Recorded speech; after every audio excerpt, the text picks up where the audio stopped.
I was going to say good afternoon. It's not quite good afternoon. Good morning, everyone. For those of you wondering why I'm here, is the chairman's had to leave to go to a meeting, and at the beginning of the executive committee, which we held in private, I was elected to be vice chair of the executive committee, so I sit here now for the remainder of the open committee. I have a script which I've not seen before, because I wasn't expecting to do before I'm finished. But the first thing I'd like to do is go off script, and we'll welcome Doug to the team to Buckinghamshire Fire and Rescue. Welcome. You have 4 members plus me. There are others you will meet in time. So I hope you enjoy your time with us. Thanks very much, Chair. Looking forward to it. Good. So next item is the minutes of the meeting held on the 12th of July. Are members happy to agree those as being a true record? Agreed. Agreed. Then we move on to the item matters arising, and I've been provided with a script that the EX06, the budget monitoring report, the Director of Finance and Assets had advised members it was not appropriate for him to disclose information about the legal position regarding the pursuit to recover some of the increased costs incurred during the build of the Blue Light Hub from the professional design team that had updated members following the meeting. The chairman asked that a proposal be brought back to members on the top floor of West Ashland. The Director of Finance and Assets advised this will be presented later this year. The chairman asked for an update on the business as usual work property spend that was being undertaken on stations. This is included as an appendix in the budget monitoring report today. EX08 Environment and Climate Action Plan update. The chairman was impressed with the work on the zero carbon electricity contract and felt it would be good for the authority to promote this and the environmental and climate action plan update. A draft communication was given to the chairman and vice chairman to approve before publication. Subject to approval, this will be published later this month as part of the mid-year update on the plan. The chairman asked if the business case for Unit 7, setting out options for exiting the building, could be presented to the Executive Committee in September. This is being presented today. EX09, the Financial Strategy Update, N02. The Director of Finance and Assets would circulate the master classes to members, as well as looking at potential self-assessments. The Director of Finance and Assets is awaiting a response from a third party regarding the self-assessment tool. EX10, update fleet and property strategies for 2025. The chairman asked if officers could speak to Councillor Hall regarding his knowledge and expertise in disposal of fleet vehicles. This meeting has now taken place, and the service will utilise existing channels to better publicise when selling vehicles at auction in order to maximise the potential interest and selling price. Are there any other matters arising that members wish to raise? Thank you very much. Item 8, or next one, disclosure of interest. Members to declare any disclosable pecuniary interest they may have in any matters to be considered which are not entered into the authority's register, and officers to disclose any interest they may have in any contract to be considered. You wish to speak? Okay. To receive questions in accordance with Standing Order SOA7, Katie? None, Chairman. Thank you. And we now move on to the 2025-2030 CRMP listening and engagement consultation outcomes. And so this would be normally introduced by the chairman, but I haven't received any wording from Simon Therese. So Stuart, if you'd like to say a few words about the report. Thank you very much, Chairman. So this is the report on the outcomes of the listening and engagement CRMP related consultation that we carried out with members of the public in June. As you've seen from the report, the reason why we consult at this very early stage in the CRMP development process is to comply with national framework and new fire standard requirements, and also very importantly, the governing principles. We pay particular attention to these as they set out 4 legal tests that define what a legitimate consultation looks like. It includes things like that proposals are consulted on while they are still at a formative stage to ensure that decisions have not been subject to predetermination, and also that there is sufficient information to enable intelligent consideration, resulting in an informed response. These requirements tend to favour qualitative methods of consultation and engagement when dealing with complex issues, hence our use of independently and expertly facilitated focus groups that allow participants to reflect in depth about the issues and to receive and question relevant information. Also worth noting is the effort that opinion research services go to recruit a diverse and broadly representative sample of the public. You can see the effects of that from the statistics at the foot of page 11 of the report, which is 33 in your pack. Because of this, ORS advised that the outcomes of the consultation are broadly indicative of how the public at large would incline if we were able to engage with a much larger proportion of the population in this way. In terms of the findings themselves, I won't go into fine detail about those, but as you'll have seen, the consultation is structured into two main parts. First, an exploration of the participants' perceptions of risk in their communities, and also how they see us as a service, and things like their awareness of what we do, are we valued for money, etc. As with previous consultations of this type, fire is seldom mentioned spontaneously as something that the participants worry about, even though they know that the consultation is being commissioned by the Fire and Rescue Service. However, there was a good exploration of perceptions of some currently topical issues such as wildfire and lithium-ion battery risks later on in the discussions. In the second part, we start to surface and explore some of the challenges that the service faces and some potential ways that we might respond to them. These included key issues raised by the HMIC-FRS in their round 2 inspection report, such as the future of the on-call service, our policy in relation to automatic fire alarms, and workforce diversity. In addition, we also took the opportunity of this engagement to explore some other topical issues, not necessarily directly related to the build of the CRMP, to test public perceptions and reactions. As you will have seen, this included the recent national issues raised in the media and by HMIC-FRS regarding the Fire and Rescue Service workplace culture. Finally, a little something on what we plan to do with the outcomes of the consultation. Firstly, we will reference it where relevant in the assessment of risks to the community that we are carrying out to inform the priorities of the new CRMP, so that the public assessment can be seen alongside our own professional assessments. Also, we will have regard to it as we develop our specific proposals for the strategic management of risk in the community that will be included in the draft CRMP that we plan to go out for formal consultations next year, following approval to do so by yourselves at the Fire Authority meeting. Lastly, we'll include a summary of the outcomes of the consultation and what we have done with the findings in the draft CRMP, as we have done with previous plans of this type. So that's it from me, and I'll now hand back to the chairman for any comments or questions that members may have. Thank you, Stuart, and thank you for the report. Very interesting. So, members, have you got any comments, questions? Matthew. Thank you, Chairman. Just one comment that I'm pleased that university people believe that this service is a good value for money. Okay. So Emily's hand first. I was just going to say I was disappointed that they didn't want Milton Keynes featured more prominently because of the cost. So I might be wanting to raise that, but there's some really I really like the way the report's been done with the full quotes. My apologies, I'm clearly not very well today. But I thought that we had to take note of the views around our diversity and the comments coming back around that. And I know that's something that we've talked a lot about how we reach into various communities and show that the fire service is also a place for them. And so I think, while there's a lot of positive stuff in here, those comments should give us pause. Indeed, yeah. Thank you, Karen. So I think it's my third or fourth version of CRMP over the years. I like the way this is laid out. Thank you, Stuart. Once again, you've done a really good job at bringing together and summarising the response of the consultees. Like previous years, I say, out of a population of near on 1 million, by the time we get Milton Keynes and Milton Keynes City together with Buckinghamshire Shire, is that statistically valid as a... It's a question I ask every time because it's still always a low numbers, because you've got to test the flavour. That's the first question. Yeah. Are you confident?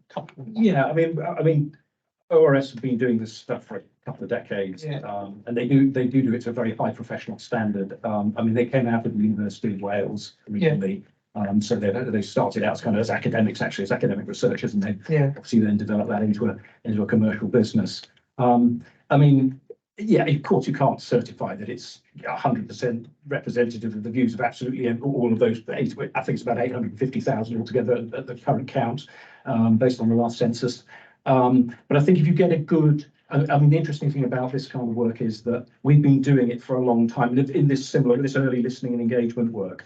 And it does actually, what you do see is you do see a triangulation across the groups, and you also see a triangulation back to some of the earlier versions on issues as well.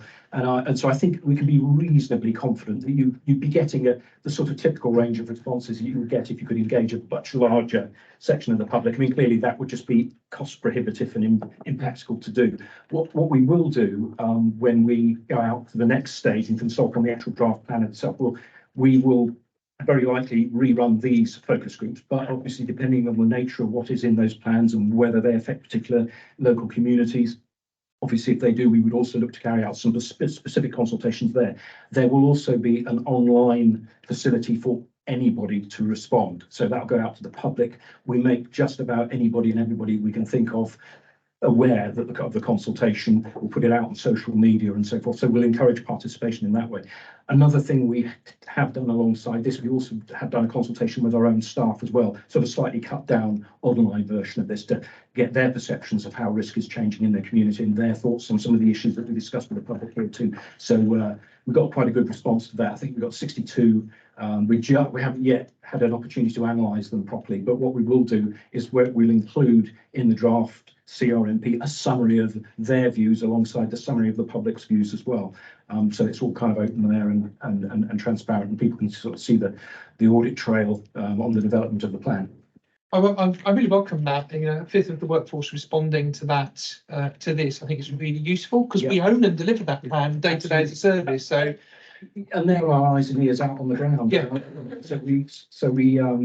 We got some, people have spent some time on it actually. I think about the average response was something about over 20 minutes, wasn't it, Craig, that people had spent, and having had a spin through it, there's some really good feedback. So again, alongside, obviously, to go alongside this. Thank you. My last point is the larger part of the key findings elements are around perceptions of us as a service and the workforce diversity. Recruitment has been a problem for a number of years because of financial constraints and so forth. We do have the recruitment workforce task force, I think it's called, which the Deputy Chief Fire Officer leads across the service. Obviously, this will inform the work that group is doing, but I do also recognise the steps that are in 1.16 to 1.22. That's kind of stuff we're already doing. So it's nice to validate that and to see that independently come back from the public as a, look at this, and it's good to know from historical knowledge that's happened. So again, I suppose that's a question because I'm not that portfolio holder anymore.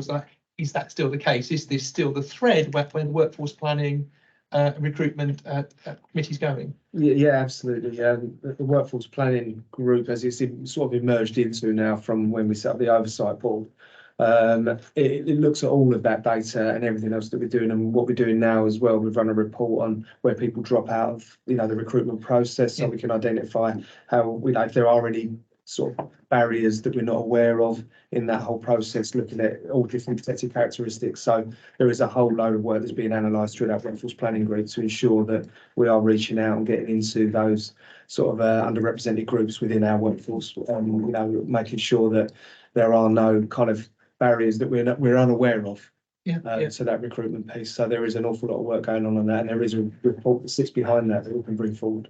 No, that's fine. I don't need to see the extra report. It's just that verbal assurance is fine. Thank you very much, both. Great report. Thank you.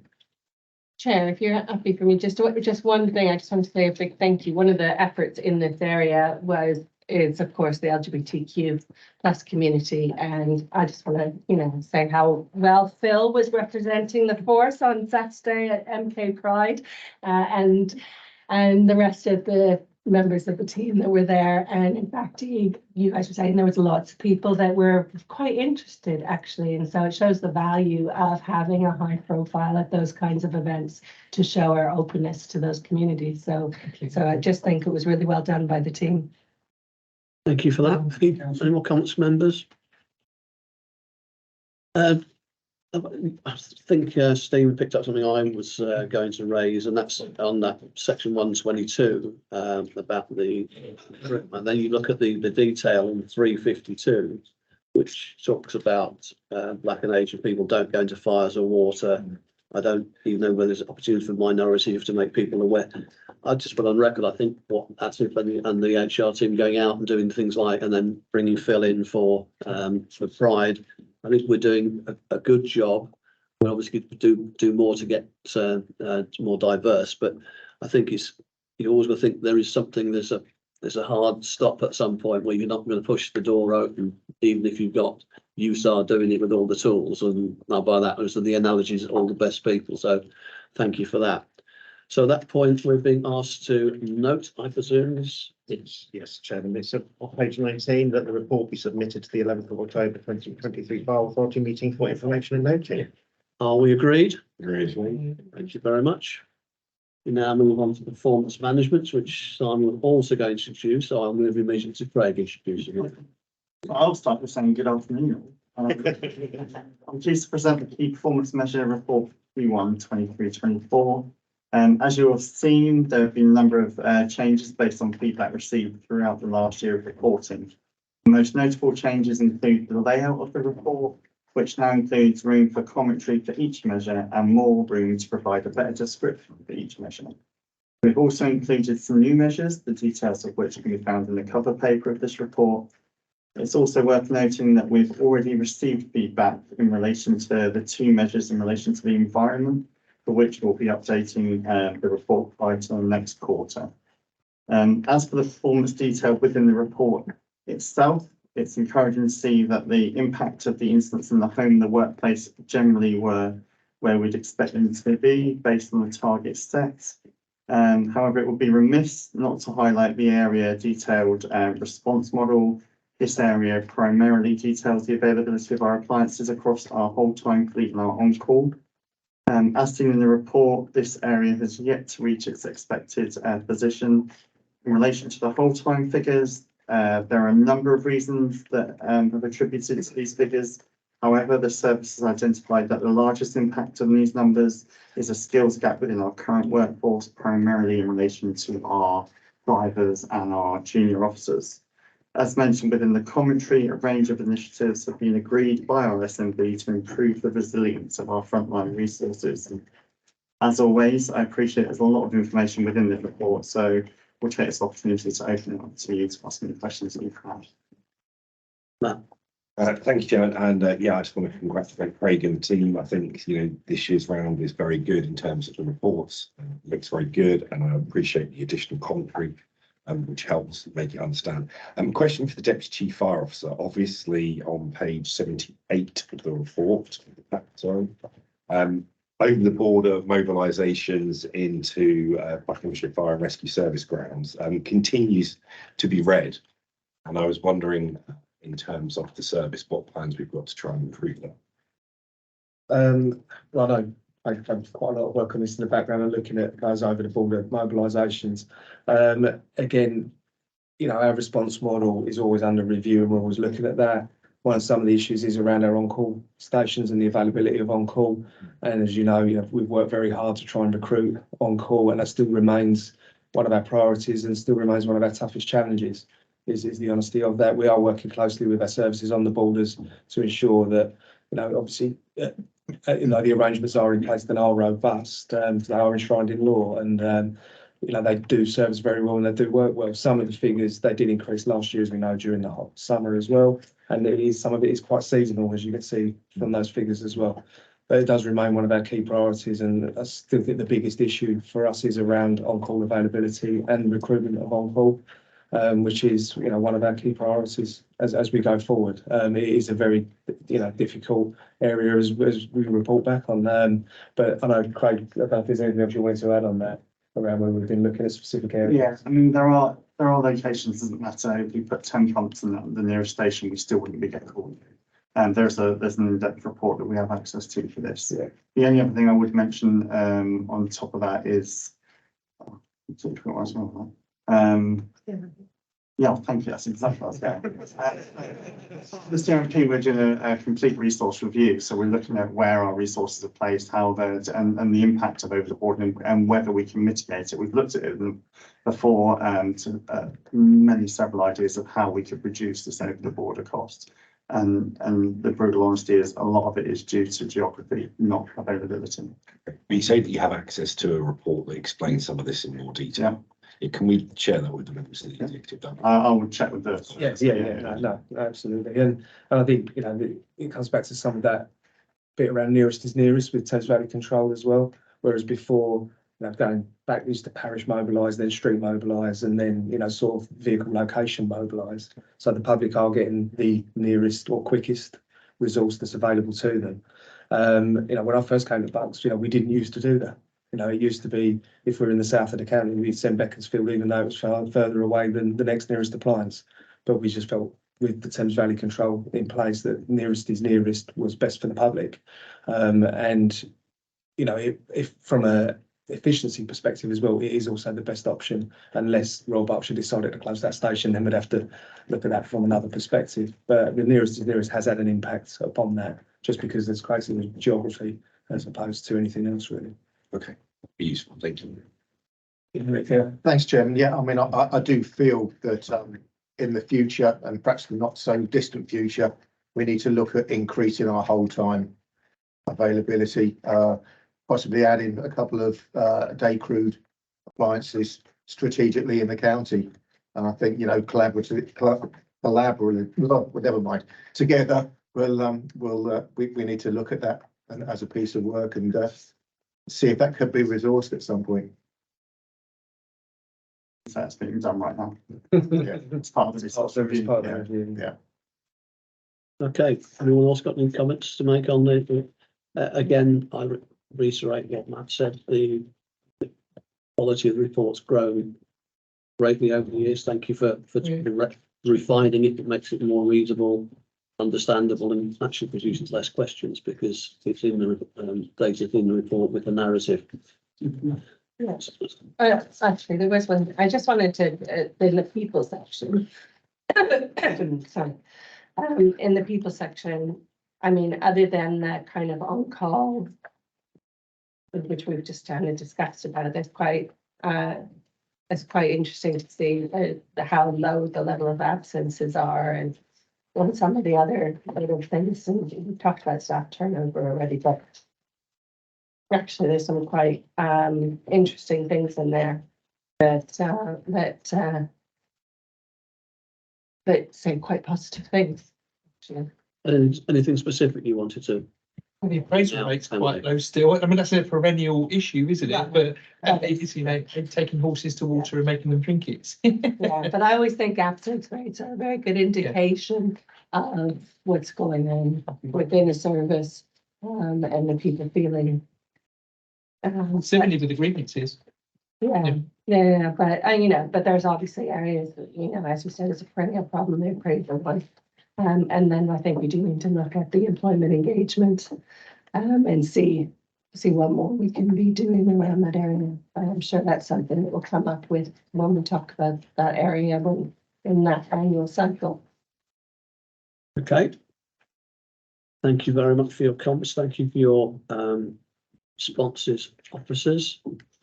We now will have the recommendation, which is. That's on page 49. Yes, you know, yes, you know. They recommended the report is approved for submission to the authority, and that is the performance management report for Q1 23-24. And it's noted. Is that agreed? Agreed. Right, now we on to the budget monitoring report. No. Sorry, Unit 7 exit report.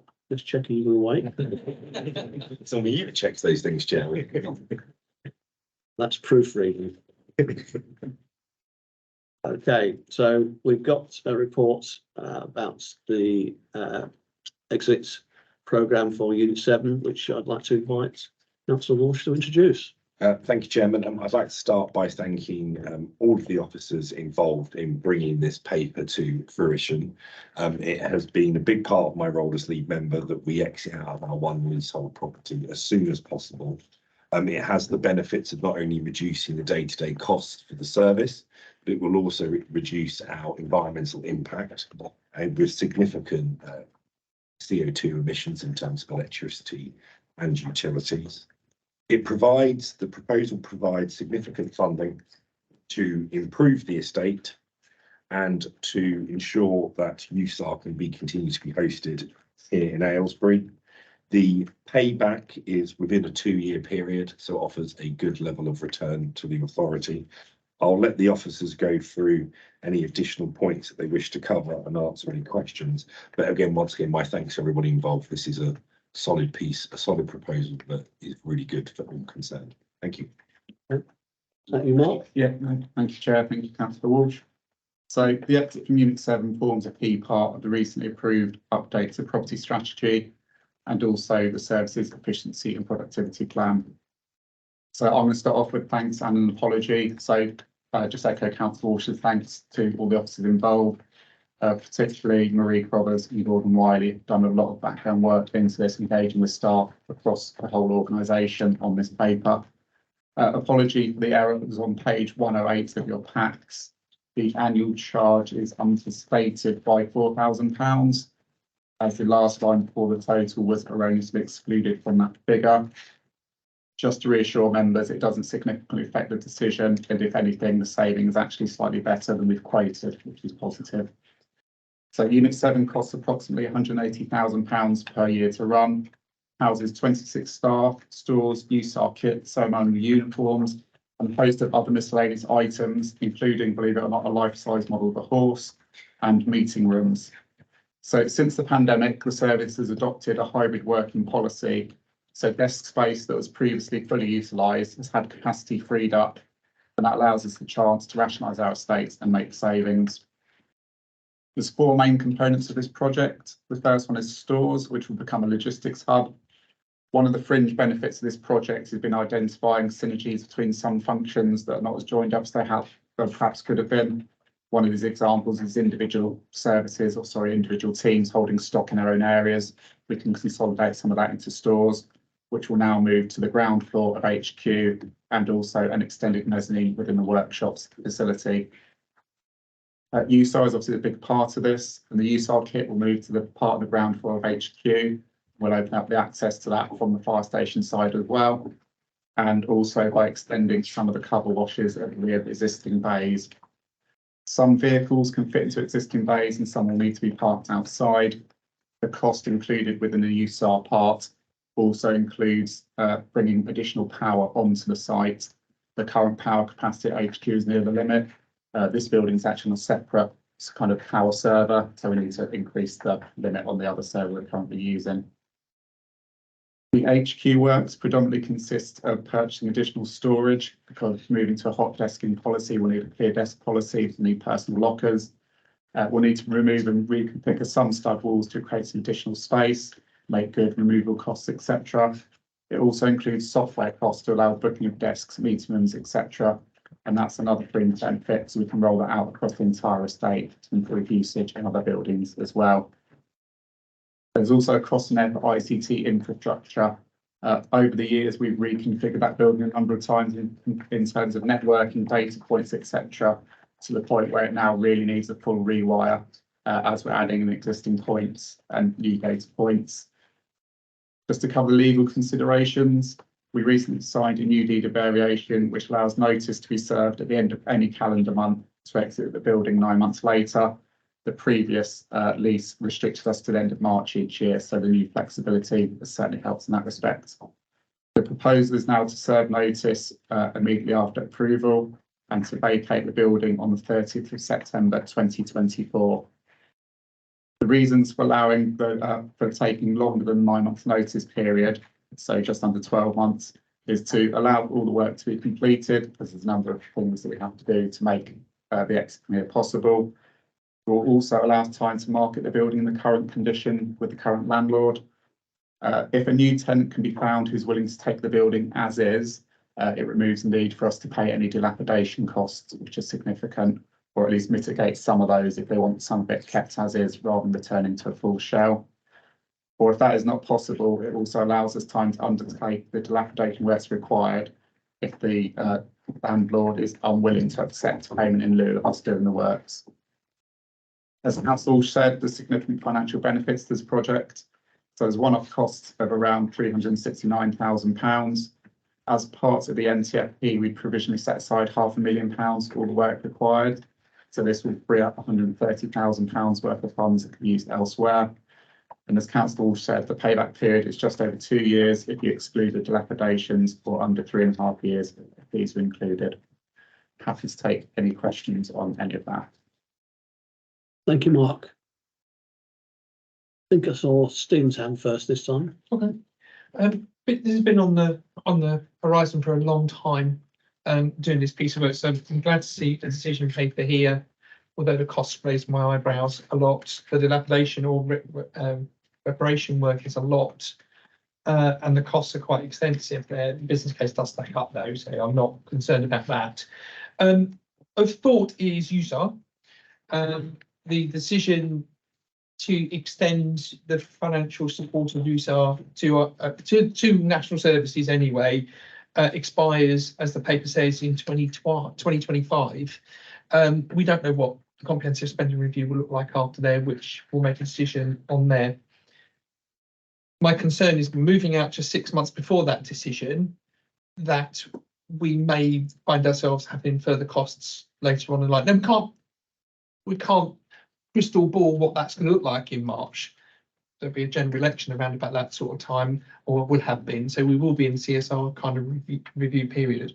But it's about putting the eggs in one basket and doing it just before that comprehensive spending review comes along, which may provide for location, space and management of USAR. Or it may abandon it altogether. I would hope not, because it is a significantly good service for us to be managing here on behalf of the residents of Milton Keynes City and Buckinghamshire. So yeah, it's a concern. I'm just concerned about the early notification and leaving before that March 25 date. Yeah, so we share the concern. One of the reasons this paper has kind of been on the agenda has been kind of the certainty around USAR has kind of been up and down throughout the last 5, 6, maybe 7 years. Yeah, it's always been a review's imminent. We thought we're losing it and had a kind of, it got extended now to March 2025, as you say. There is a planned comprehensive spending review around that time. Whether that has time to happen, depending on when an election is, there could be another rollover. We've just got to the point where we need to do something now. And it may turn out that we may need to spend a bit more. It may turn out that we've spent some money and we lose USAR and we've spent money that we didn't need to spend, but we just cannot wait any longer to come out of this building. We just need to kind of bite the bullet now, because otherwise we could put it off another 2 years. That could be put off another 2 years, and we're in the same situation still. We've lost out in something that could pay back in 2 years anyway. My second question, and thank you for that. My second question is around the risk management of the build and construction works required on HQ to support the move of USAR from here to there. In terms of risk and financial planning, the time and the money, the two major things, having looked over my shoulder at the Blue Light Hub, that we've got the assurance in there that this is that we've got the time and money. What's the word for it? Buffer. Yeah, in there. So in terms of time, that's why we've allowed for 12 months rather than the 9 months in the notice period, to give ourselves that little buffer in terms of time. In terms of money, it's our best estimate at the moment. Obviously, it hasn't been out to formal tender because we haven't got approval to go out and spend any money yet. So we're going on schedules of rates, etc. The actual work required is a lot less significant than kind of a whole new construction piece like that. So in terms of the top floor, it's mainly stud walls and partitioning, and a lot of the money is around purchasing the storage, which is going to come almost flat packed. There's a bit of work to do around extending the bays for USAR. But that doesn't need planning permission because we're not coming out any further, just coming out under the existing roof. It's a fairly routine bit of construction work there. So but we've got the best estimates of costs we can, and we've allowed that buffer on time as well. And so within the costs as well, there is a contingency of 10% allowed there to give ourselves that extra buffer. Yeah, can I just add there that I've reviewed the full tour. I toured the estate and the proposals with the Director of Finance and the Property Manager, and it's nothing like building the Blue Light Hub. It is very small stud wall alterations, additional storage. So I'm confident that the team will be able to deliver that in the timescale. Thank you for your assurance, Matthew. Emily. So I'm a bit confused by this paper, because I thought that the Blue Light Hub was being considered for some of this. Now, of course, that would give us savings because we wouldn't require the upgrades of the electricity and the other sorts of things. And it would help us with the issue that we have where that third floor is empty, and provided the space. So I don't quite understand why the blue light hub isn't one of the options in the paper. And you know, my view, obviously, why it wouldn't be the preferred option, given that the building, we wouldn't have to spend this money on the build. Sorry, we wouldn't have to spend this money on the building to get it up to what the kind of works that you're saying that that I assume what you're talking about is this HQ. That we would need to do in terms of the ICT infrastructure, the other sorts of things that are needed. Can you talk me through how the blue light hub went from being an option and now it's not? Do you want to speak first, Matthew, then Mark come in, or the other way? I do have a second point, Chair, if I could just ask another question about USAR. At the location of USAR, this is our opportunity to really understand if USAR is in the right location. And I just wanted to understand where most of the call outs are for the usage of USAR. You know, is it closer to the M25 or the closer to the M1? And shouldn't that be part of the evidence base that guides where we think we should be putting USAR in the whole area? Sorry. Okay, that's my two questions. Mick will also want to speak on that one. Should we get Mick to do the USAR location first, Chairman? Mark to answer Councillor Darlington's, and then I'll conclude. Yeah, I'm happy with that order. Mick. Yeah, just on the USAR location, that has been agreed nationally because it's through the National Resilience Centre. So there are 19 or 20 teams if you include Wales in that, and so they are strategically, geographically located.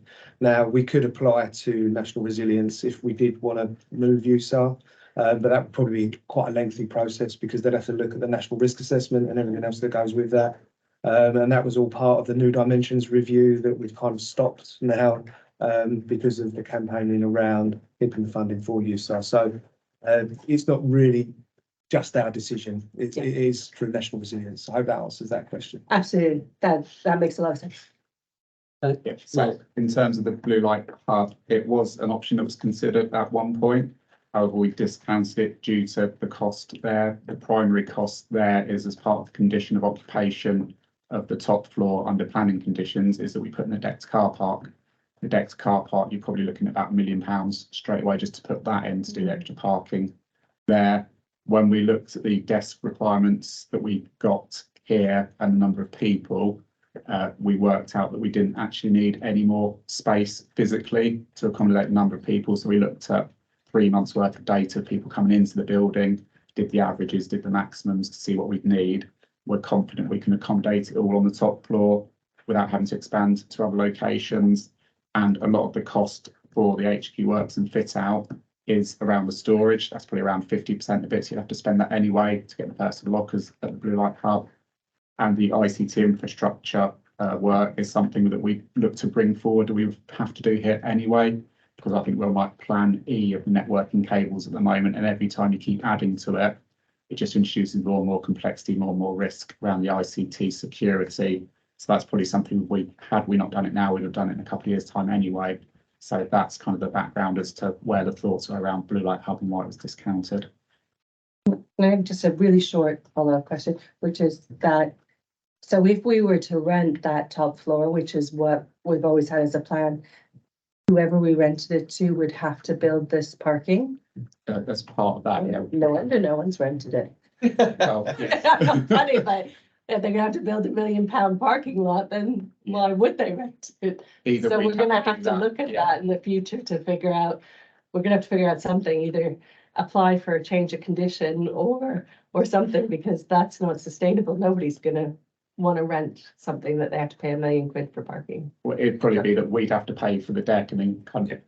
Well, whatever, somebody's got to. Yeah. Yeah, someone's got to so pay perhaps we could bring that back at an appropriate point of looking at what we do with the top floor of the blue light hub, because That's a separate subject. Yeah. We're on what's in front of us now is the exit from Unit 7. Matt.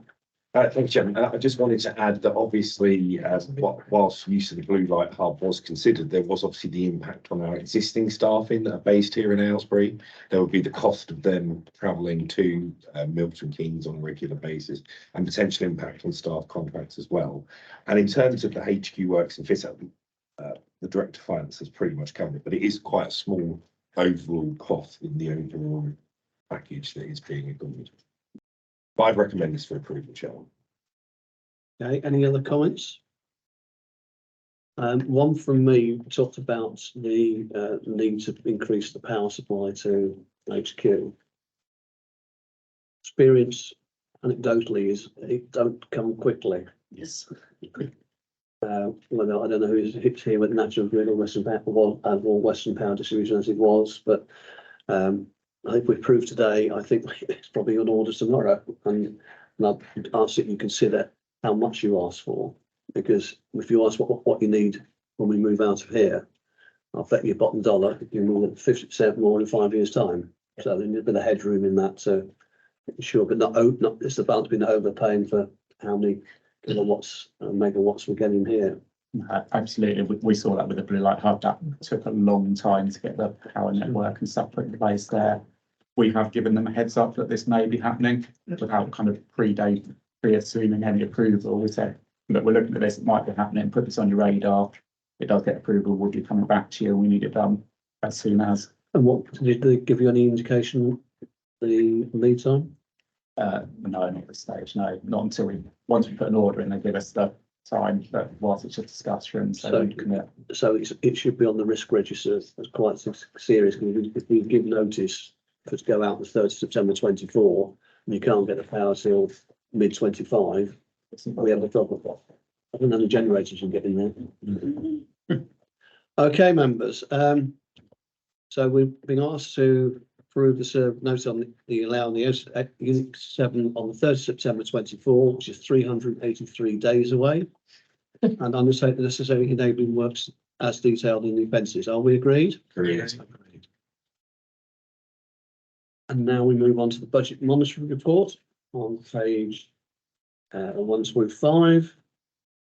Matt, would you like to introduce this, please? Thank you, Chairman. I will allow Mark and Asif to take you through any of the detail, but it is, in terms of financial positioning, positive for the authority. We are obviously benefiting from the increase in the Bank of England rates on our Treasury holdings. Just ask that it will be noted that I'm sure Mark and Asif will want to add some additional information. Thank you, Chair. Thank you, Councillor Walsh. Good afternoon, everyone. The report in Appendix 8 sets out the authority's revenue and capital spending position as at 31st of July 2023. Together with the projected outturn position for the financial year.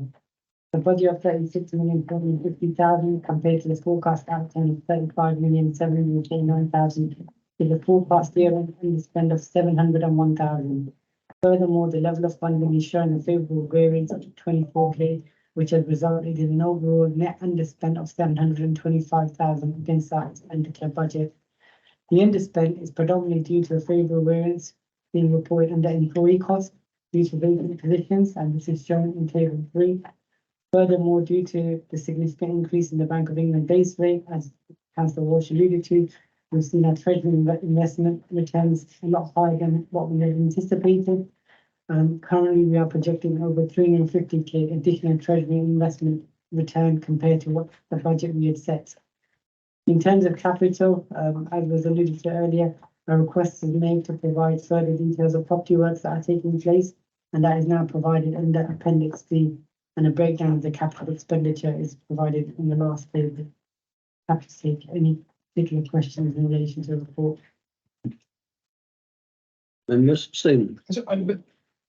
It's actually Appendix B. I was looking for the other, I'm sure I read it in the 2 pages ahead of it, but the Appendix B has where the work's taking place. In particular, there's a whole bunch of Jeweltown works in there, and then the narrative beside it obviously notes that we didn't get the tenders for the work to be done, and then dismantling, moving the Aylesbury one. The new Aylesbury one, by the way, is very nice. I saw the cadets firing water at it the other day, and it was like, there's the new one. So it's kind of nice to see it in action. And by the way, colleagues, do come and visit the cadets, not the ones once a month. I can't believe how amazing they are. Run by Annalie Mills and some of the officers from here. Anyway, Dual Tower Works. Stokenchurch, Dual Tower Works on track. Stokenchurch is an on-call station. And I'm making an assumption that during this time they're using Wickham as their nearest, or Princess Risborough, I would imagine, as the nearest. But Princess Risborough is not working yet. I'm wondering about, because the on-call station is one of those stations we find difficult to provide continuous constant cover for under our resourcing model. Is that value for money to put it there and not to do, for example, Princess Risborough? So that's my question. Yeah, so in terms of dual towers, you're very right that we went out for tender, but all of them as a block. We didn't get any responses, people willing to touch them. So we tried to get a bit more piecemeal engagement with local businesses who may be willing to take them on. Just because they're on the schedule as kind of they need work doing on them doesn't mean they're totally useless at the moment. So a lot of them you can use, but you can't use the top floor, for example. So there are ways to work around it. I'm sure as part of the work Craig's doing in terms of where we need our resources, we'll look at actually where's best to place dual towers. We are looking possibly at using a refurbished Aylesbury dual tower to go in at, for example, Princess Risborough, because that would be a good site for it. Obviously, we've got to go through planning permission and all sorts of things there, and try and line that up with the CRMP. So it's a bit of ongoing work, which has a number of dependencies, which we're trying to look at in the round. Okay, it just struck out to me as an odd outlier. Knowing Stokenchurch and knowing Princess Risborough is nearby, as is Wickham. Why would you start there and not there? So thank you for the answer for that. Thank you. Any other comments, members? Thank you very much. A report that's showing good progress in terms of the potential outturn. So let's hope it remains as such. And we're being asked to note the report and outturn forecast for the authority at the 31st of July be noted. Are we agreed? Yes, yes, Chairman. I just realised I called Annalie the wrong name. I've got a Mills and the name McCullum. She hasn't just been married off or changed her name somewhere. I apologise. Please can you correct the note. Thank you. Sure, she'll hunt me down and say, you give me a new name. There's only one Annalie and there should only ever be one Annalie. That's her Facebook name then. Yes. That's a nom de plume. I can do something the rest of that, didn't I? I apologise. I apologise for getting the name wrong. Okay, so we now move to the item on workforce planning and resourcing. Gary, would you like to introduce it for us, please? Yeah, well, I will just hand this straight over to Anna to speak for it, and then we'll take any questions after. Okay. Thanks very much, Chair. Good afternoon, everyone. So this report provides an update on the authority's progress in relation to workforce, resourcing and development, ensuring that the right people in the right roles with the right skills, knowledge and behaviours. It offers reassurance to the Executive Committee with the necessary safeguards and contingency plans are in place to future-proof the service, mitigate risk and optimise opportunities, all during a period of significant change and increasing demands, and all to continually provide the best service possible to our communities. Appendix A details the range of new ways of working being implemented to enhance operational resilience and improve staff learning and development. These aim to increase client availability, help navigate workplace planning challenges whilst minimising the potential impact on the current workforce.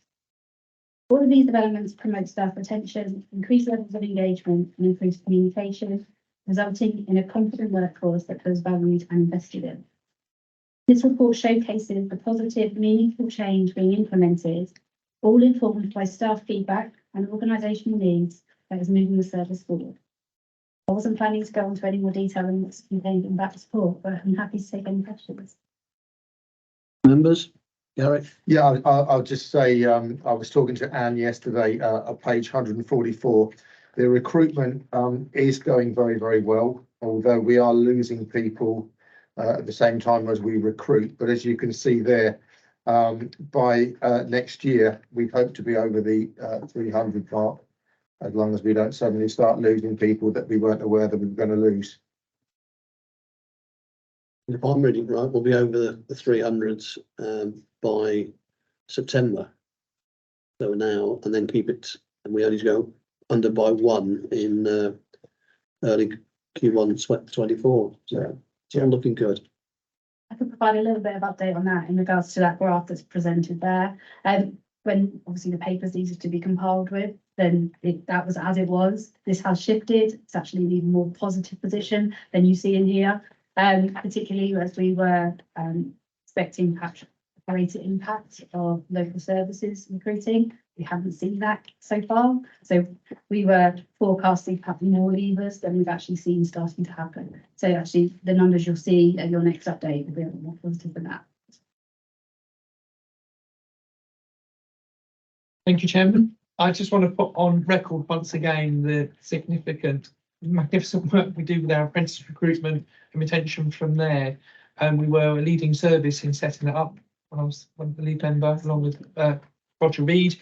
And it is one of the extraordinary things that we have done and led the way. Congratulations in securing the funding from that major employer. He's nameless, actually, but it's nice to see that. And that's a really good move. Much of that says is demonstration in larger employers in the future safety and security of Buckinghamshire and the city of Milton Keynes. So I'm really pleased to see that in there. And again, hats off that it's every level of apprentice that people are going through. But it's also one of our primary recruitment and delivery models for replacing our staff who are reaching a certain time in their career. So yeah, I think it's brilliant. I just want to put on my record. Fantastic piece of work. Thank you. Okay.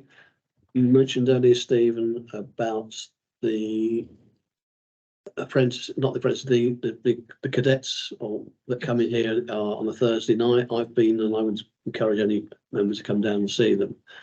I was fortunate enough to go to the firefighter memorial service up at the Arboretum early this month, and we had to sit on the table after the service had taken place with a group from Derbyshire, and it was a joint Derbyshire Police and Derbyshire Fire Service cadet organisation. I've spoke to Ollie Finch, who was my driver for the day, mentioned it to Anne as well, and sorry, to Annalie, because she said that.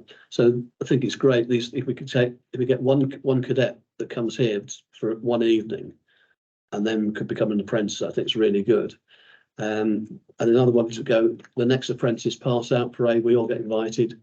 I find being a couple, I found it's very uplifting, and you should see the emotion, not particularly of the firefighters, but their families. It's just sitting there and very proud.